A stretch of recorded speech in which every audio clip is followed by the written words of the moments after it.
اچھا، اب یہ آیت نمبر 29 میں یہ کہا جا رہا ہے جی قاتلوا الذين لا يؤمنون بالله ولا باليوم الآخر ولا يحرمون ما حرم الله ورسوله ولا يدينون الدين الحق من الذين أوتوا الكتاب حتى يعطوا الجزية عن يد وهم صاغرون. دیکھیں بڑی خطرناک آیت ہے، بہت خطرناک ہے، بہت ہی خطرناک ہے. کیا کہا جا رہا ہے؟ ان سے لڑو. اب یہ جنگ کرو، جنگ کرو، لڑو، جی فائٹ کرو، جو بھی آپ اس کا مطلب لیں گے، ظاہر بات ہے یہ سارے الفاظ نیگیٹو ہیں.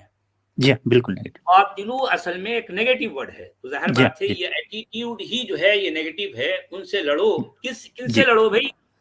جو اللہ پر ایمان نہیں لاتے جی اور جو روز آخرت پر ایمان نہیں رکھتے اور حرام نہیں سمجھتے اسے جسے اللہ نے اور اس کے رسول نے حرام قرار دیا ہے. جی اور جو سچا دین ہے اس کو صحیح دین نہیں سمجھتے، یعنی سچے دین کو دین نہیں سمجھتے.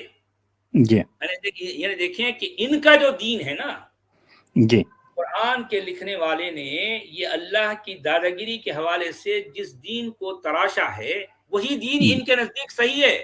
جی زمین جی پر یہی دین کی داداگیری چلے گی، کسی اور کو جو ہے کچھ کہنے کا کوئی حق نہیں ہے. جی ولا يدينون دين الحق من الذين اوتوا الكتاب.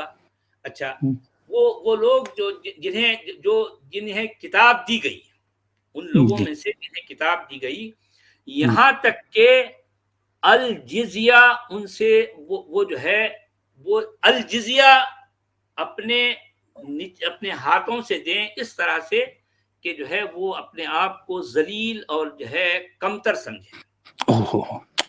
ان کو ذلیل بھی کیا جا رہا ہے. یعنی دیکھیں کہ بھئی وہ انسان ہے، جی انسان ہے، اب ان سے لڑائی کرنا ہے. کب تک لڑائی کرنا ہے؟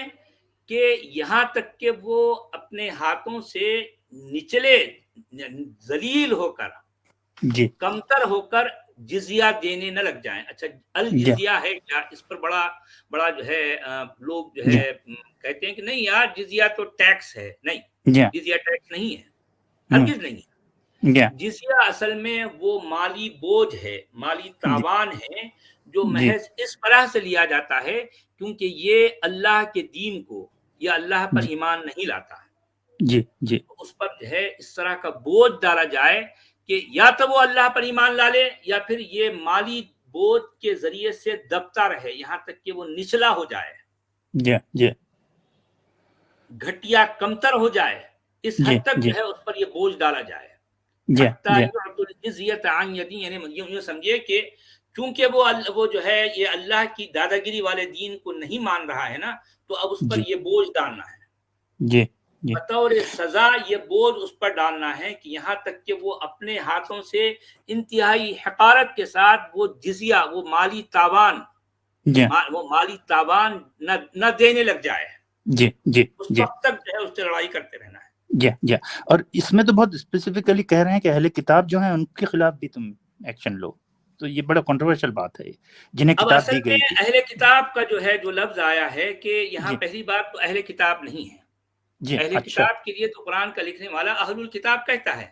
یہاں صرف آخر میں یہ جزیے کی بات سے پہلے من الذین اوتوا الکتاب یہ کہا گیا ہے. ابھی میں دیکھ رہا ہوں ان لوگوں میں سے جنہیں کتاب دی گئی. اب یہ جو ترتیب ہے قرآن کے لکھنے والے کی، یہ ایک بے ڈھنگی سے ترتیب ہوتی ہے. بھائی پہلے تو جو ہے تو کہہ رہا ہے کہ لڑو ان سے جو اللہ پر ایمان نہیں لاتے، آخرت پر ایمان نہیں لاتے، اور وہ جو ہے وہ اسے حرام نہیں سمجھتے. یہ ساری باتیں کہنے کے بعد میں من الذین اوتوا الکتاب ایک عجیب سی جو ہے یہاں پر ایک پخ چھوڑ دی گئی. اس کا کوئی مطلب ہی نہیں ہے. ان الفاظ کا اس آیت میں کوئی کام ہی نہیں ہے، کوئی کام نہیں ہے. اور یہ والی جو آیت ہے بڑی بحث و مباحثے کا ٹاپک رہی، آپ کو پتہ ہوگا مفسرین جو ہیں. بڑی جو ہے بڑی کنٹروورشل ہے. جی ہاں، صحیح بات. اور مودودی صاحب کی میں جب پڑھ رہا تھا اس آیت کی انٹرپریٹیشن کا کچھ سال پہلے، تو وہ اس بات کو سپورٹ کر رہے تھے کہ یہ آیت سب غیر مسلموں پہ لاگو ہوتی ہے. تو یہ تو بڑی شاکنگ بات تھی جہاں تک مجھے یاد ہے.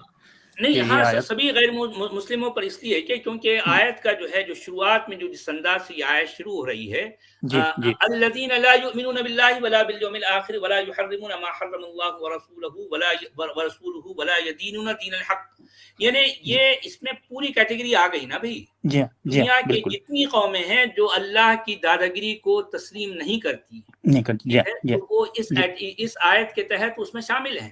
ان سب سے جزیہ لینا ہے. اگر وہ جب تک جزیہ نہیں دیتے الجزیہ نہیں دیتے تب تک ان سے لڑائی کرتے رہنا ہے. کرتے رہنا جی بالکل. قرآن کا آرڈر ہے. جی ابن کثیر نے بھی یہ کیا ہے اس کا جی ہاں کہ جو اللہ سبحانہ تعالیٰ، میں میموری سے ٹرانسلیشن کر رہا ہوں، میں نے انگریزی میں پڑھا تھا، مومنوں کو انکریج کرتا ہے کہ وہ مشرکین کے ساتھ جنگ کریں اور یہودیوں اور عیسائیوں کے ساتھ بھی، تاکہ ان کے خلاف ایکشن لیا جا سکے. کچھ اس طرح سے ہے وہ بالکل. تو ابن کثیر نے صاف الفاظ میں لکھا ہوا ہے. جی ہاں لیکن الرازی جو ہے یہ آیت کے الفاظ بالکل کلیئر ہے نا، اس میں سبھی کیٹیگری آ گئی. جی بالکل.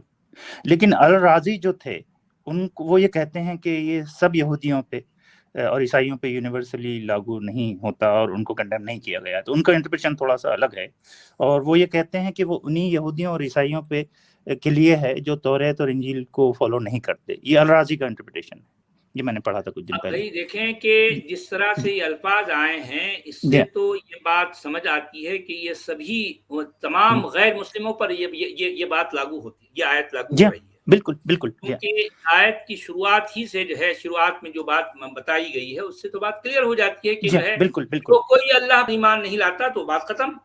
جی ہاں بالکل. اللہ پر ایمان لانے والا تو مومن کہلائے گا، جو مومن نہیں ہے ان سب پر یہ آیت لاگو ہو رہی ہے. جی ہاں بالکل. بات ہے. تو بعد میں الرازی اور القرطبی جیسے لوگوں نے تھوڑا شوگر کوٹ کرنے کی کوشش کی ہے اس کو بعد میں. اب یہ شوگر کوٹنگ تو خیر ہر زمانے میں رہی ہے، کیونکہ حالات جیسے رہے اس وجہ سے جو ہے مفسر کا کام یہ ہے نا.